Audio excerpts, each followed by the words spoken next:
Hi, Pastor Nathan Decker with your hashtag Better Together devotion for today. And today I want to talk about reaching out into the world. Our world really does need people of faith to be more about reaching out. Now, reaching out does not mean raising the membership of the church, nor does it mean getting the attendance on Sunday to be larger.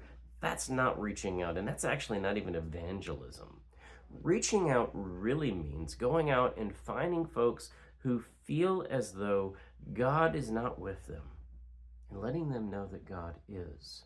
When you look at the Gospels, one of my favorite stories where Jesus does this is when Jesus encounters the woman at the well.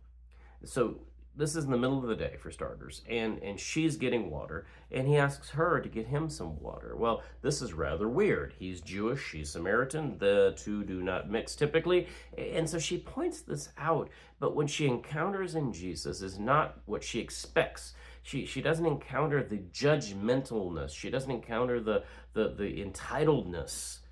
She encounters Christ.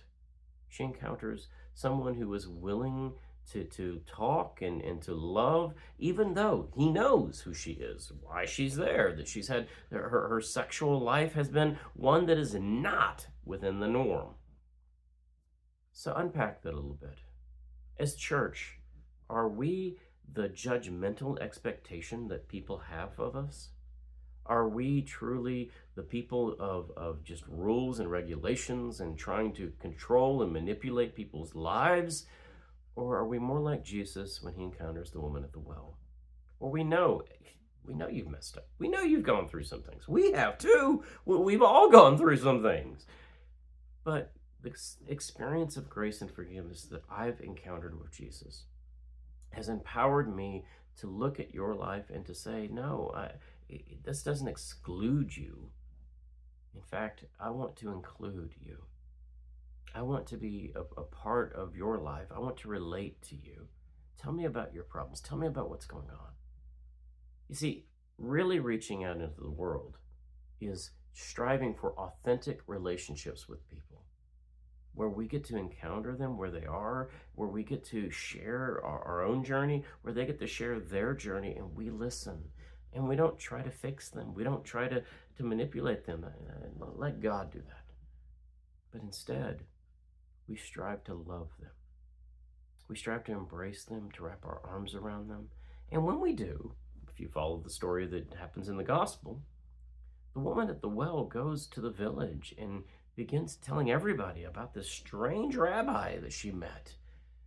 And the fact that she said that he said to her that God was going to be with them no matter where they were. This radical understanding of God is with us, God is for us. God's not looking for a reason to judge us or curse us. God's looking for a reason to relate to us. It's a radical concept. And if we as the church would be more like Jesus in relating to others, in striving to build those authentic relationships to share the presence of God, I think we'd find that we're better together. I think we'd find that we would grow.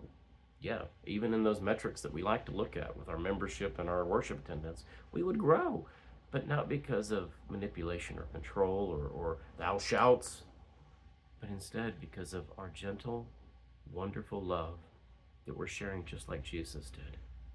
Well, we admit we know who you are, and we still want to love you.